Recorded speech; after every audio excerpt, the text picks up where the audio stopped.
Today, we are diving deep into the lost world of the Maya civilization, one of the most advanced and mysterious cultures in human history. Hidden beneath dense jungles and forgotten by time, the Maya left behind breathtaking cities, astonishing knowledge, and secrets that continue to puzzle researchers to this day. But beyond their extraordinary achievements lies a much darker story. One filled with terrifying rituals, unexplained disappearances, ancient prophecies, mysterious deaths, and chilling discoveries that continue to haunt the modern world. These are some of the most frightening mysteries and dark events connected to the ancient Maya civilization. Part 1. The Human Sacrifices of the Sacred Cenotes. The sound of water. Deep, motionless water. The kind that holds things within its darkness and never gives them back. Imagine standing at the edge of a vast circular hole carved into the earth. The stone walls plunge nearly 60 feet straight down before disappearing into an endless pool of black water. Cold, silent water that has not seen sunlight in centuries. The air is thick with the smell of damp limestone and something else, something much older. And if you knew what rested at the bottom of that water, you wouldn't be able to look away. This is the sacred cenote at Chichen Itza, located in what is now Mexico's Yucatan Peninsula. For the Maya people, who built one of the greatest civilizations the ancient world has ever known, this was never just a hole in the ground. It was a doorway, a gateway to the gods, a place where the boundary between the world of the living and the world of the dead dissolved beneath dark, silent water. The Maya world was filled with cenotes, natural sinkholes formed when porous limestone collapsed, revealing underground rivers and pools hidden beneath the surface. The Yucatan Peninsula alone contains thousands of them. But the sacred cenote at Chichen Itza, known to the Maya as the Well of Sacrifice, was unlike any other. It was never used for drinking water. It was never used for bathing. It was never used for farming. It served one purpose alone, a purpose so disturbing that when Spanish conquistadors first learned about it during the 16th century, they could barely bring themselves to write it down.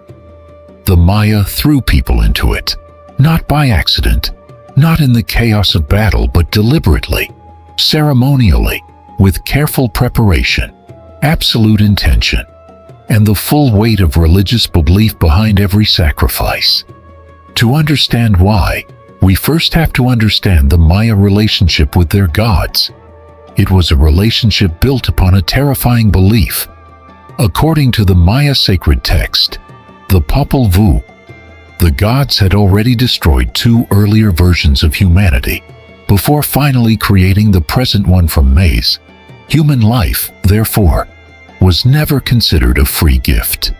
It was a contract. And like every contract, it demanded payment. The Maya paid that debt with blood. Human sacrifice was not unique to Mesoamerica. Many ancient civilizations practiced it in one form or another, but the Maya elevated it into something astonishingly sophisticated, carefully organized, deeply ceremonial, and guided by extraordinary cosmological precision. Sacrifice was never random, or it was never casual. Every ritual followed specific calendar dates, specific gods, specific ceremonies, specific purposes. A drought required different sacrifices than a royal coronation. A war demanded different offerings than a harvest. The gods had precise demands, and the Maya followed them with remarkable exactness. At the sacred cenote, the principal recipient of these sacrifices was Chak, the Maya rain god. The people of the Yucatan depended entirely upon rainfall. There were no rivers flowing across the flat limestone landscape, no streams to irrigate crops. Rain either came from the sky, or it did not come at all. And when drought arrived, when crops failed, when starvation threatened entire communities, the Maya turned toward the sacred cenote. They turned toward Jack, and they offered him what they believed he desired most. What they threw into those waters has since been recovered, and that discovery changed everything. In 1904, an American diplomat, archaeologist, and adventurer named Edward Herbert Thompson made a decision that would forever change Maya archaeology.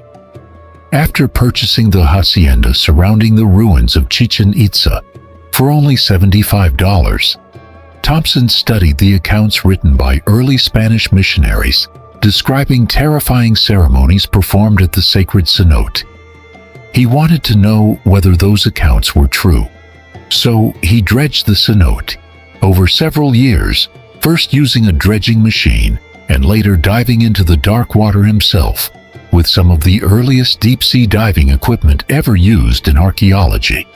Thompson recovered objects that confirmed nearly everything the Spanish missionaries had described, and what he uncovered went even further than their records. He discovered enormous quantities of jade, beautifully carved pendants, beads, figurines, offerings of extraordinary value cast into the water as gifts to Czech. He found gold fashioned into intricate discs depicting battles, sacrificial ceremonies, and mysterious images of gods that researchers continue to study even today. He recovered rubber, copal incense, fine woven textiles, pottery, the accumulated wealth of centuries of sacred offerings, perfectly preserved beneath the still waters. And then he found the bones, human bones, dozens of them, the remains of men, women, and children. Those bones told a story that no scholarly debate could ever soften. These people had entered the water alive. The Maya had thrown living human beings into the sacred cenote as offerings to Chak, believing those who sank into its depths became divine messengers, carrying the prayers of the living into the realm of the gods.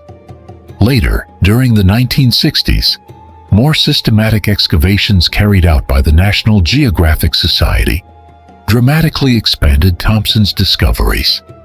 Researchers documented the remains of at least 50 individuals within the cenote, although many scholars believe the actual number was considerably higher because Thompson's early dredging methods damaged and scattered many of the remains.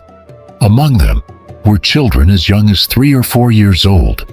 Some skeletons showed clear signs of trauma, injuries inflicted before they entered the water. Even more disturbing was the demographic profile of the victims.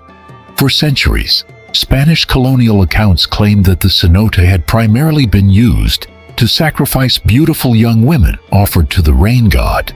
But the bones revealed a far more complicated and far more horrifying reality. Most of the recovered remains belonged to males. Many were children. Some adults appeared to have been wounded or tortured before being thrown into the cenote. Others showed no evidence of physical violence at all, suggesting they may have been drugged or perhaps entered the water alive and fully conscious, with drowning itself becoming the method of death. The implications are almost unbearable to consider. These were real people, people with names, families, dreams, lives. Some were likely prisoners captured during war, transformed through death into sacred messengers. Others may have been slaves, and according to certain scholarly interpretations, some may even have volunteered, believing with complete sincerity that sacrificing themselves to Czech would save their communities from drought and starvation. The line between victim and believer, between terror and faith, becomes incredibly difficult for the modern mind to understand. One fact, however, remains unmistakably clear.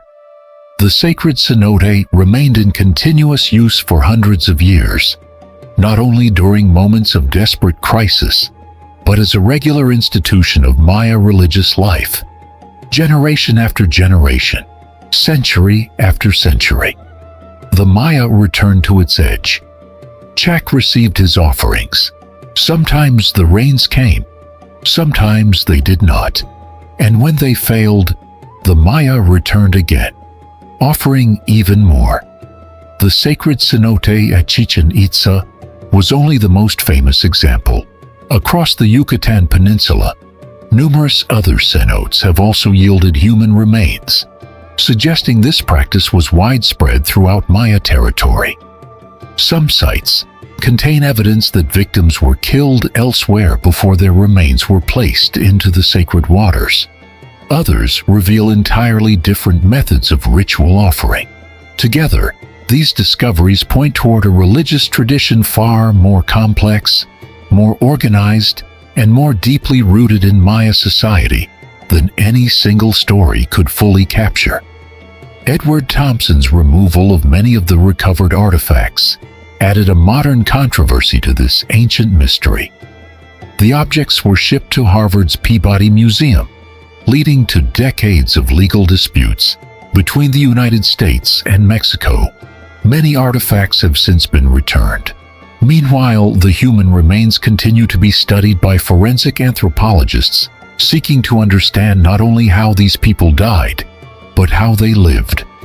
Today, tourists stand beside the edge of the sacred cenote and gaze down into its dark waters. They take photographs.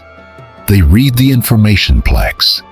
But if they pause, if they truly allow themselves to imagine what once happened here, what it must have felt like to stand at this very edge, knowing what awaited below, a chill begins to settle over them, one that has nothing to do with the temperature. The water remains dark, it remains cold, and somewhere beneath its silent surface, the bones of those ancient offerings still rest, waiting in a silence that the rain god never answered. Part 2. The chilling discovery of thousands of sacrificed victims. The sacred cenote prepared the world for the idea that the Maya practiced human sacrifice. What the world was not prepared for was the scale. It is one thing to find the bones of 50 people in a sacred well. It is another thing entirely to excavate a site and discover evidence that human sacrifice was not a rare and extraordinary act, confined to moments of extreme religious crisis. It is another thing to find proof that the Maya killed on an industrial scale, with a bureaucratic precision that transforms the entire picture of this civilization, from the romantic to the genuinely terrifying. That proof began to accumulate slowly, over decades of archaeology, and then, in the late 20th and early 21st centuries, it accelerated dramatically as new sites were excavated and new technologies, including DNA analysis, isotopic studies, and ground-penetrating radar, allowed researchers to see things that had been invisible before.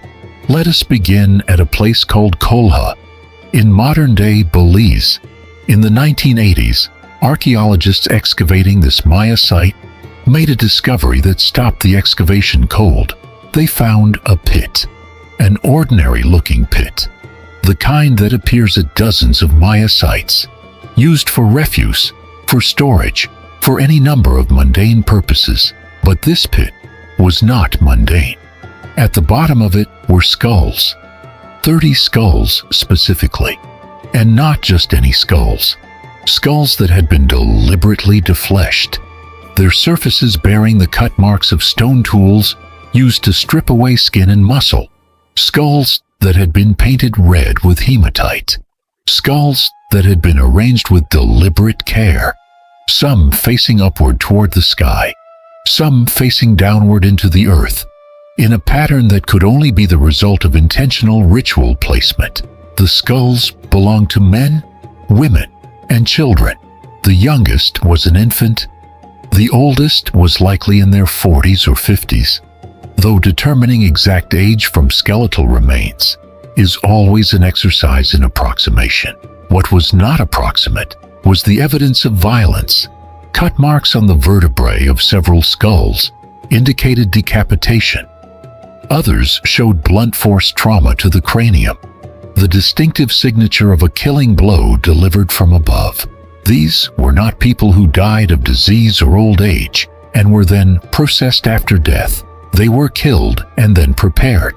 The preparation, the defleshing, the painting, the arrangement spoke of ceremony. This was not slaughter for its own sake.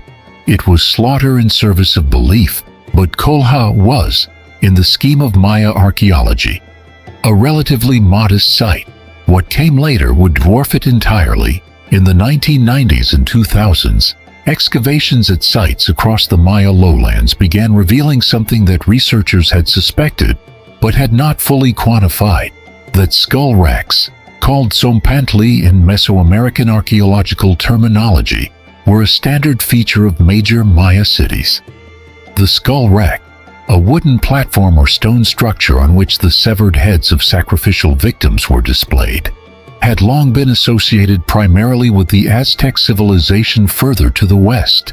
The discovery that the Maya employed the same practice on a scale that approached or possibly exceeded that of the Aztec forced a fundamental reassessment of the civilization. At Chichen Itza, a stone platform near the sacred cenote had long been identified as a skull rack based on its decorative carvings, rows of skulls rendered in stone on the structure's exterior. But researchers debated whether these were symbolic or literal. The question was answered definitively in 2017, when a team of Mexican archaeologists working for the Instituto Nacional de Antropología e Historia made a discovery beneath the platform that made international headlines. They found the tzompantli, the real one, buried beneath centuries of earth and rubble. They uncovered a circular structure of cemented human skulls, literally a tower of skulls. The skulls of sacrificial victims fused together with limestone mortar into a monument of death. Within this structure and surrounding it were the skulls of at least 691 individuals, possibly far more. The excavation was ongoing, and researchers noted that the structure was larger than initially apparent, with the full extent still being mapped. The skulls belonged primarily to adult males, likely war captives, but disturbingly, the skulls of women and children were also present.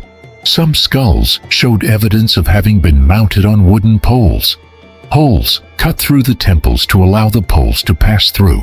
This was not the casual disposal of enemies. This was a deliberate, sustained, institutionalized system of sacrifice and display that operated at Chichen Itza for centuries. The researchers were shaken.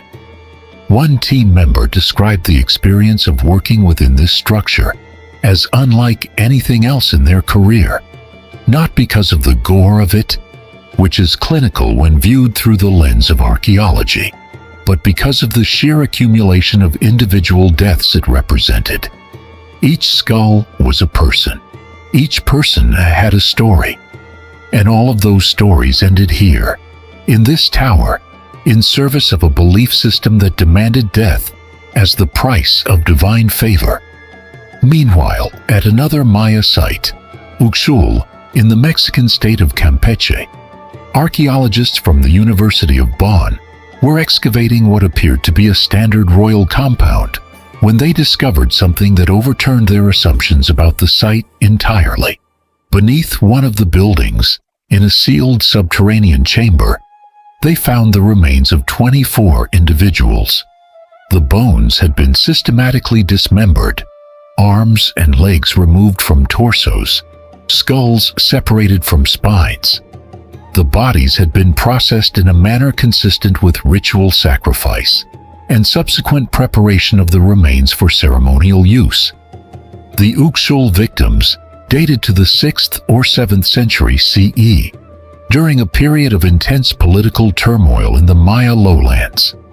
Isotopic analysis of their bones, a technique that uses the chemical signature of the water and food a person consumed during their lifetime to determine where they grew up, revealed that at least some of the victims were not locals. They had grown up elsewhere. They were captives, brought to Uxul from distant cities, likely following a military victory, and sacrificed as part of a triumph ceremony. This wasn't an isolated incident. Maya warfare was, in part, a machine for producing sacrificial victims. The goal of Maya battle was not always the destruction of enemy armies or the conquest of territory. Often, perhaps primarily, the goal was capture.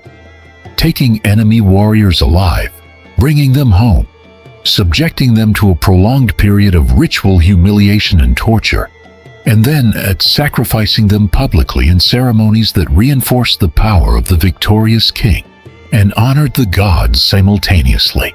This practice is documented in Maya art. Carved monuments across the Maya world show victorious kings standing over bound, kneeling captives, the posture of power and possession, rendered in stone for eternity. The captive's fate was grim.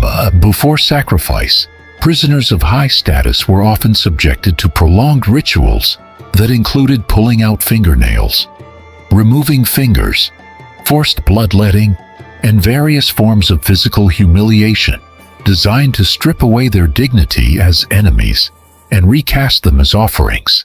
They were then killed, most commonly by decapitation or by having their hearts cut out. Though the specifics varied by deity, calendar date, and local custom, what remains most chilling about all of this is not the violence itself, as devastating as it is to contemplate. What is chilling is the matter-of-factness of it. Sacrifice was not a secret among the Maya. It was not performed in darkness, in hidden places by furtive actors afraid of judgment. It was performed publicly, at the top of great pyramids, in the center of great plazas, before audiences of hundreds or thousands. Children watched, families watched, the entire community witnessed the death and understood its meaning and its necessity. This was a civilization that built astronomical observatories of extraordinary precision, a civilization that developed one of the only fully phonetic writing systems in the ancient Americas, a civilization that tracked the movements of Venus across the sky to within seconds of accuracy, using nothing but naked eye observation and mathematical reasoning. This same civilization organized mass human sacrifice as a civic institution, as central to daily life as farming or trade. That combination, the brilliant and the brutal in equal measure, inseparable from each other, is what makes the Maya so difficult to fully comprehend, and so impossible to look away from. The discoveries continue. Every year, new excavations at new sites reveal new evidence of sacrifice, at a scale that continues to expand the known boundaries of the practice. The full accounting of how many people the Maya sacrificed across their civilization's entire history will never be complete. The number is certainly in the tens of thousands. It may be in the hundreds of thousands. We will never know with certainty. The jungle keeps its secrets, but the bones keep coming. Read Part 3. The mysterious collapse of the Maya civilization. Around the year 900 CE, something happened in the Maya world that has no adequate parallel in human history. Not a conquest, not a plague, not a flood, or an earthquake, or any single catastrophic event that can be pointed to and named. What happened was slower than that, and in some ways more terrifying, because it was the kind of ending that crept up on an entire civilization, the way night creeps up on a summer afternoon, imperceptible until the moment when the light is simply gone. The great cities of the Maya southern lowlands, the heartland of classic Maya civilization, encompassing what is now southern Mexico, Guatemala, Belize, and Honduras, were abandoned. One by one, then in clusters. Then, all at once, the cities fell silent. Tikal, which at its height had housed perhaps 90,000 people and dominated the Maya world for centuries, was empty. Copan, whose extraordinary carved monuments had commemorated generations of kings, fell silent. Palenque, Calakmul, Caracol, Quirigua, Piedras Negras, all of the great centers of Maya power, abandoned within roughly a century of one another. The population of the southern Maya lowlands, which may have reached several million at its peak, collapsed by an estimated 70 to 90%. People vanished, not metaphorically, literally. The populations of entire cities, entire regions, disappeared from the archaeological record. The kings who had ruled these cities, whose power was so absolute that they were worshipped as gods while still living, who ordered the construction of pyramids that touched the sky, who commanded armies of tens of thousands. These kings stopped erecting monuments. The last dated monument at Tikal was carved in 869 CE, at Quirigua, 810 CE, at Copan, 822 CE. One by one, the monuments stopped, the scribes stopped writing, the builders stopped building, and then the people stopped being there.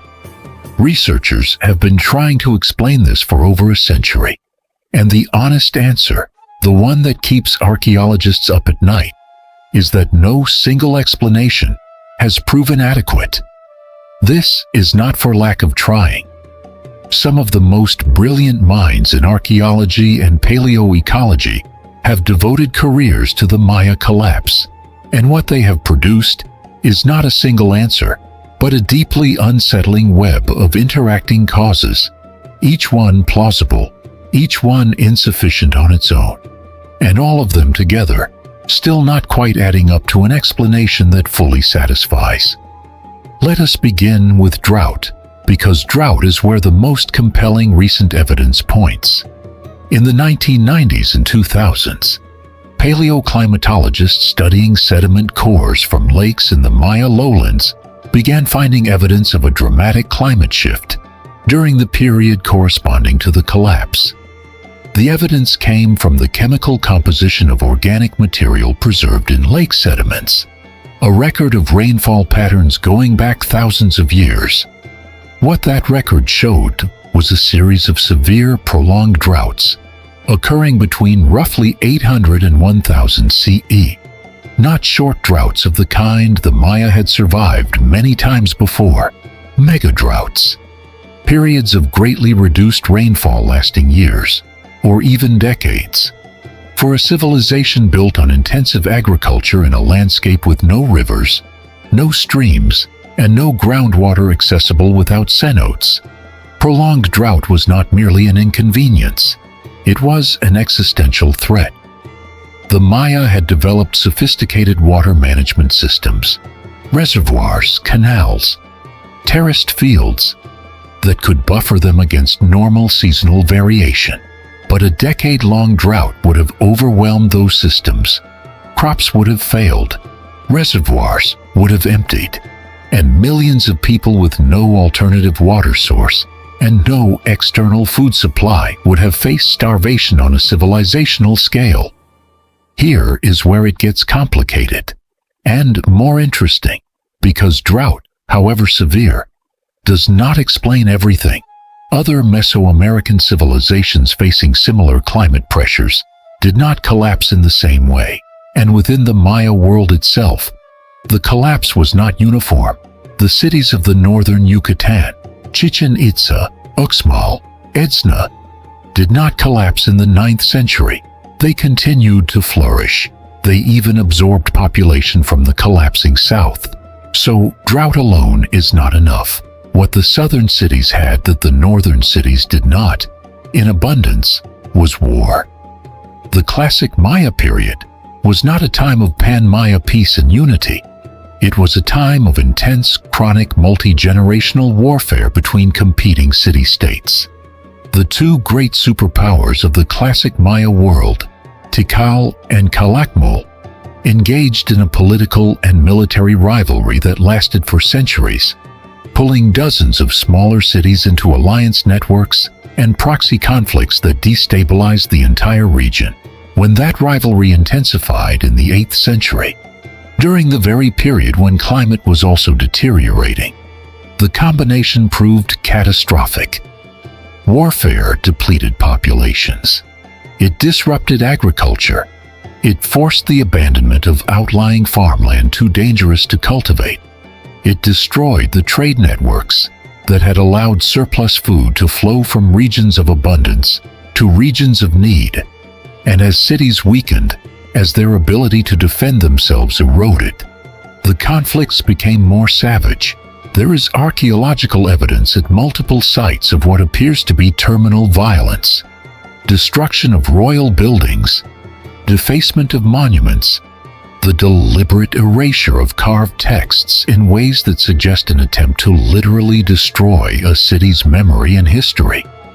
Some Maya cities appear to have been sacked, looted, and deliberately demolished by enemies in their final years.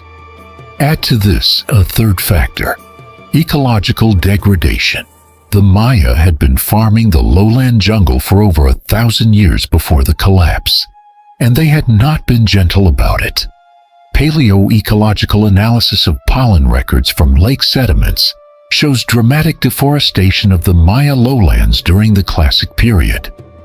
The Maya cleared forest for agriculture, for fuel, for the production of lime plaster, which required enormous quantities of wood to fire the kilns that produced it, and which the Maya used to coat everything, every building, every plaza, every monument, in thick layers of gleaming white plaster.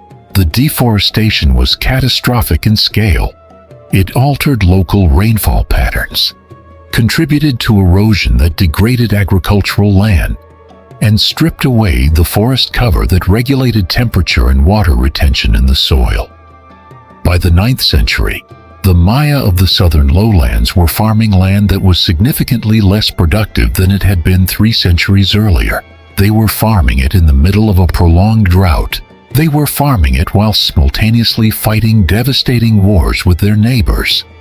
And they were ruled by kings who were still demanding the enormous labor investments required to build new monuments, new temples, new palaces.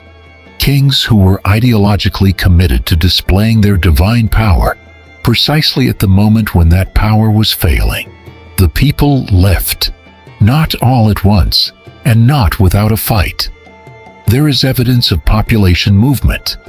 People from abandoned southern cities appearing in the archaeological record of the northern cities, in coastal communities, in highland areas that had previously been less densely populated. The Maya did not simply die out. They relocated. But the great cities of the south, the pyramids, the plazas, the palaces, were left to the jungle. The forest grew back. The roots worked their way into the masonry. The plaster crumbled. The carved monuments were swallowed by vines. When European explorers began reporting the existence of ruins in the Yucatan jungle in the 16th and 17th centuries, the cities of the classic Maya had been empty for 600 or 700 years. When John Lloyd Stephens and Frederick Catherwood documented them for American audiences in 1841, in a book that electrified the literate public and launched the modern study of Maya archaeology, the ruins were so thoroughly reclaimed by jungle that it was almost impossible to believe human beings had built them. They seemed to belong to another world, to another species. That is the deepest mystery of the collapse, not the mechanics of it. The drought and the warfare and the deforestation and the political failure, those are all in the end comprehensible as causes, even as their precise weighting and interaction remains debated. The deepest mystery is the human experience of it. What was it like to be alive in Tikal in 850 CE? What did people understand about what was happening to them? Did they know their civilization was ending? Did they believe the gods had abandoned them? That the sacrifices had not been enough? That the debt was still unpaid? That the contract was broken? What did the last king of Tikal think, in whatever palace he occupied, as the city emptied around him? We will never know. The Maya wrote no contemporary account of the collapse that has survived. What we have are the monuments, the last ones carved, showing kings in the full iconographic regalia of divine power, as if everything were still fine. And then silence. The silence of the jungle is not empty. It is full of questions that will never find answers. Part 4. The dark rituals of bloodletting. Of all the rituals in the Maya religious tradition, there is one that does not involve the death of another person. It is, in some ways, more intimate than sacrifice, more personal, more psychologically revealing. It is the ritual of auto-sacrifice, the deliberate drawing of one's own blood as an offering to the gods. And in the Maya world, it was practiced not by priests alone, not by specialists in religious extremity, but by everyone, by kings and queens, by nobles, by commoners. It was so deeply woven into the fabric of Maya spiritual life that refusing to participate would have been as unthinkable as refusing to eat. The logic behind it was, in the Maya framework, straightforward. The gods had given their own blood to create humanity. Humanity owed the gods a blood debt. The most personal, the most sincere, the most literally intimate payment a human being could make was to offer their own blood, not the blood of a captive or an animal, but the blood from their own body. This was not punishment. This was not penance in the Christian sense. It was relationship maintenance. It was feeding the gods the way you would feed a member of your family. The instruments used were varied, and all of them are difficult to look at with any clinical detachment when you understand their purpose. Stingray spines, the barbed venomous tails of the stingrays that inhabit the coastal waters of the Yucatan, were among the most prized tools for auto-sacrifice. They have been found in elite burials across the Maya world, carefully preserved, sometimes in bundles, treated as objects of great religious significance. Sharp obsidian blades served the same purpose. Thorns from specific plants considered sacred. Shark teeth. In each case, the principle was the same. Pierce the flesh. Draw the blood. Make the offering. The locations on the body where blood was drawn are documented in Maya art with a frankness that leaves no ambiguity. Ears were pierced. Tongues were pierced. Deeply, repeatedly, with cords then drawn through the wounds to maintain the flow of blood. And for men, particularly for kings, the most potent offering of all came from the most intimate place, the genitals. Carved stone monuments at multiple Maya sites depict kings in the act of piercing their own genitals with thorns or stingray spines, blood flowing down in rivulets that are rendered in stone with meticulous artistic attention. These are not allegorical depictions. They are records of actual practice, documented in the same realistic style that the Maya used to depict battles, royal lineages, and astronomical events. One of the most extraordinary depictions of Maya bloodletting comes from the site of Yaxchilan, in what is now the Mexican state of Chiapas. Carved stone lintels inside the temple complex there show a royal bloodletting ceremony conducted around the year 709 CE. In one carving, a man, identified by glyphs as the King Shield Jaguar, holds a flaming torch over a woman kneeling before him. The woman is identified as his primary wife, Lady Zoc. She is drawing a thorn-studded cord through her tongue. Her face is serene. This is not a scene of torture. It is a scene of devotion. In the next lintel in the sequence, Lady Zoc is shown experiencing what researchers believe to be a hallucinatory vision, induced, almost certainly, by the combination of blood loss, pain, and psychoactive substances that often accompany these rituals. She sees a great serpent emerging from a bowl of blood offerings, and from the serpent's mouth emerges a warrior ancestor, fully armed. The vision was the point. The bloodletting was a technology for communicating with the divine, for opening a channel between the human world and the supernatural one. The pain and the blood were the price of admission to that communication. The psychoactive dimension of Maya rituals is itself a subject of ongoing research and considerable fascination. The Maya used numerous substances: mushrooms containing psilocybin, morning glory seeds containing LSA, tobacco, and fermented drinks, including balche, made from fermented tree bark and honey.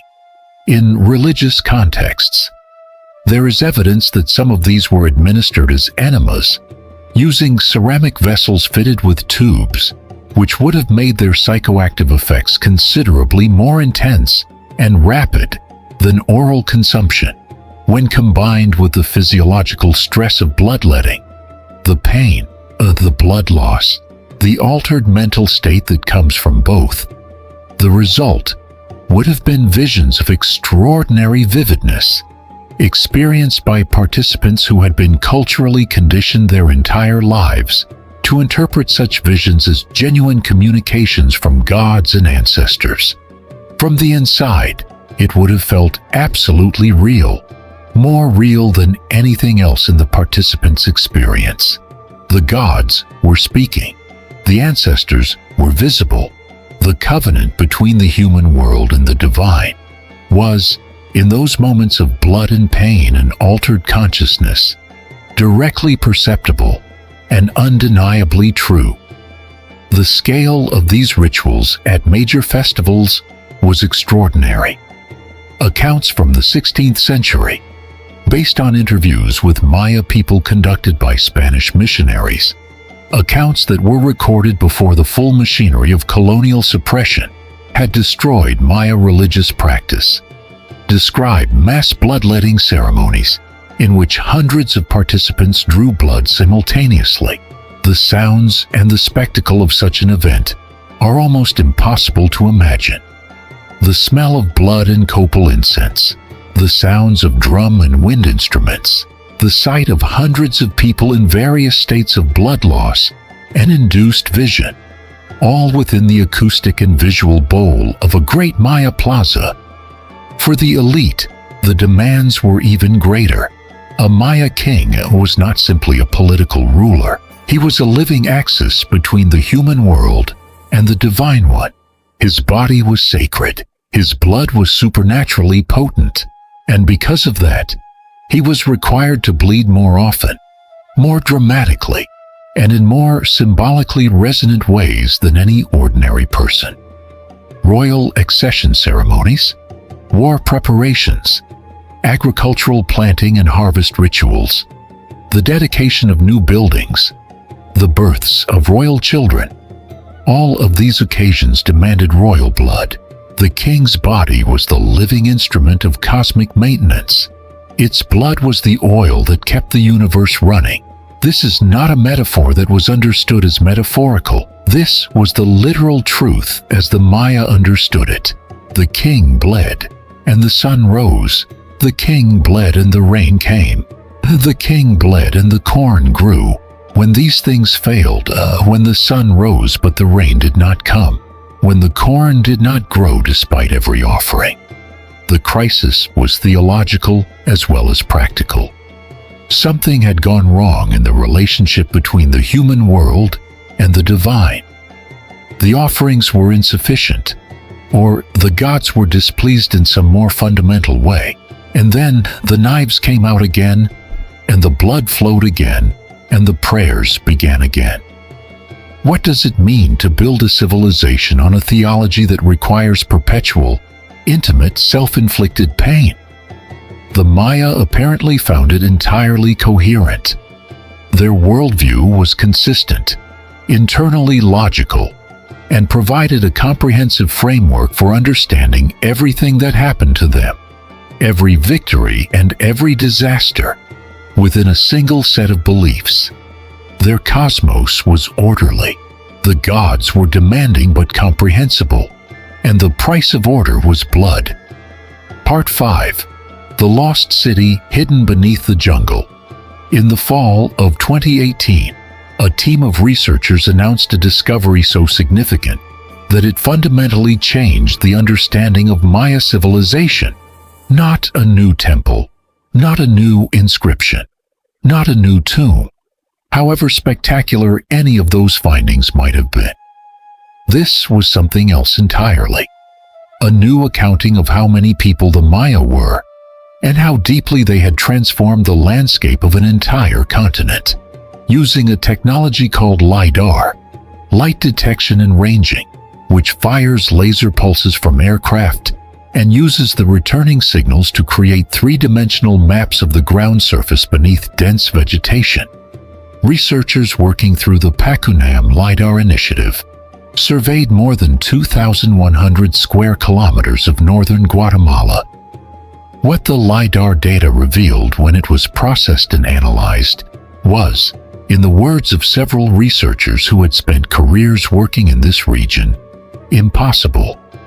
Beneath the jungle canopy, invisible to any previous method of survey, lay an interconnected network of cities, towns, villages, fields, causeways, and infrastructure so extensive and so sophisticated that it fundamentally revised every estimate of classic Maya population. Previous models had suggested the Maya southern lowlands supported a population of around 2 to 5 million people at the height of the classic period. The LiDAR data suggested something closer to 10 to 15 million, perhaps more. The cities were not isolated centers of civilization surrounded by empty forest. They were nodes in a dense network of human settlement that covered virtually the entire landscape. The jungle, which had appeared to explorers for centuries as untouched wilderness, was actually the regrown remnant of one of the most heavily modified landscapes in the pre-Columbian Americas. The Maya had built everywhere, on every hilltop, in every valley, along every drainage. They had terraced hillsides for agriculture. They had built elevated causeways connecting cities across swampy terrain. They had constructed canals for water management. They had fortified their cities with defensive earthworks invisible from ground level. And within this network, entirely hidden until the LiDAR survey, were cities that no archaeologist had ever visited. Cities that were not in any database, were not in any survey, were simply not known to exist. The largest of the newly discovered sites would, if its structures are confirmed by ground-truthing archaeological work, rank among the great cities of the classic Maya world. Preliminary analysis of the LiDAR data suggests a city with multiple large pyramid complexes, extensive residential neighborhoods, and a system of causeways connecting it to smaller satellite communities. A metropolitan center whose existence had been completely unsuspected because the jungle had grown back so thoroughly over the centuries of abandonment that nothing from the air or the ground hinted at what lay beneath. This is simultaneously one of the most exciting and one of the most humbling discoveries in the history of Maya archaeology. Exciting because it opens a new chapter in the understanding of this civilization, a chapter that will take decades to write, as researchers slowly work their way through the ground-truthing of LiDAR-identified sites. Humbling because it forces a reckoning with how much the field did not know. Generations of brilliant archaeologists worked in this landscape, and they were working in the dark. The jungle kept its secret. It kept it for 1,000 years, until a laser fired from a plane finally found it. But the LiDAR discoveries are not only about new cities, they are also about old cities, about familiar sites that turn out to be far larger and more complex than previously understood.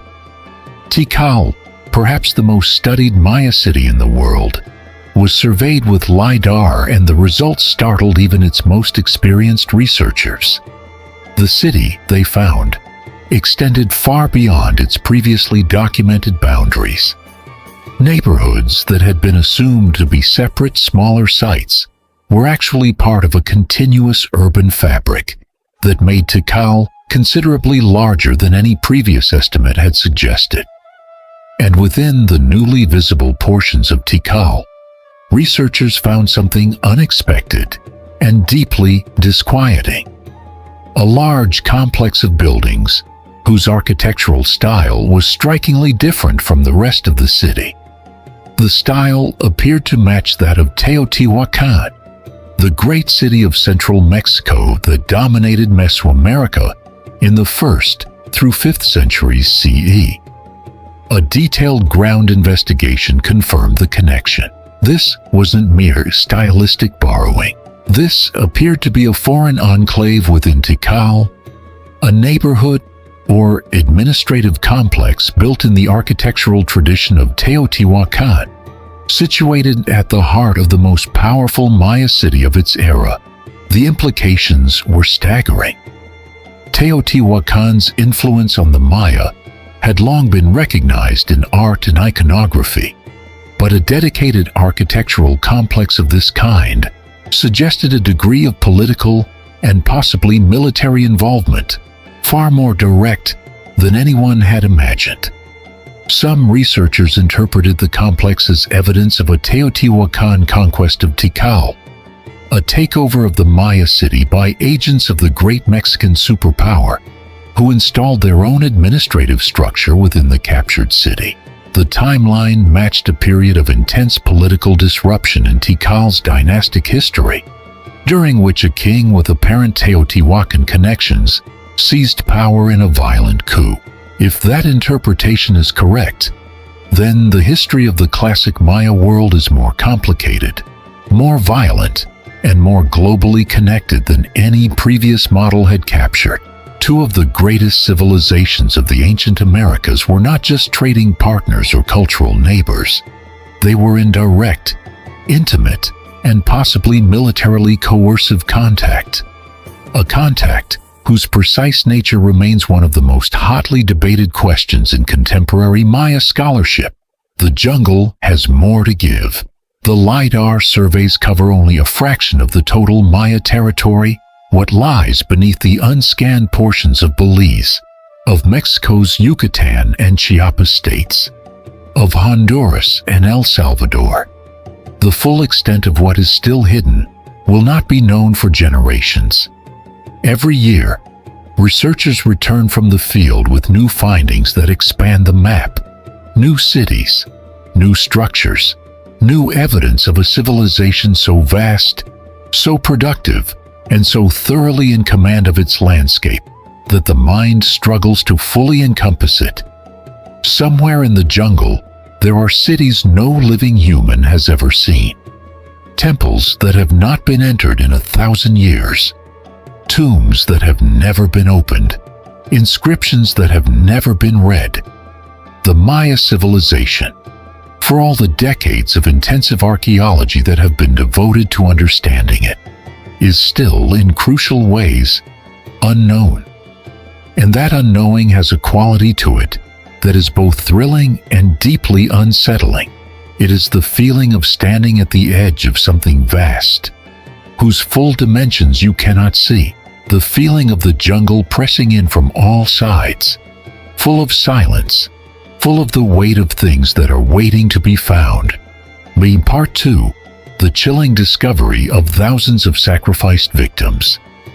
The sacred cenote prepared the world for the idea that the Maya practiced human sacrifice. What the world was not prepared for was the scale. It is one thing to find the bones of 50 people in a sacred well.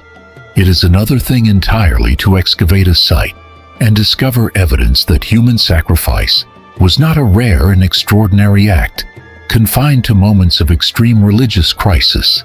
It is another thing to find proof that the Maya killed on an industrial scale, with a bureaucratic precision that transforms the entire picture of this civilization, from the romantic to the genuinely terrifying.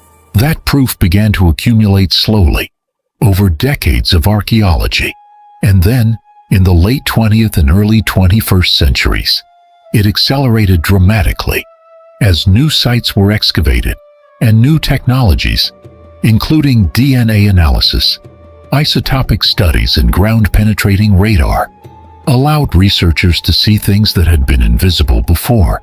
Let us begin at a place called Kolha, in modern-day Belize. In the 1980s, archaeologists excavating this Maya site made a discovery that stopped the excavation cold.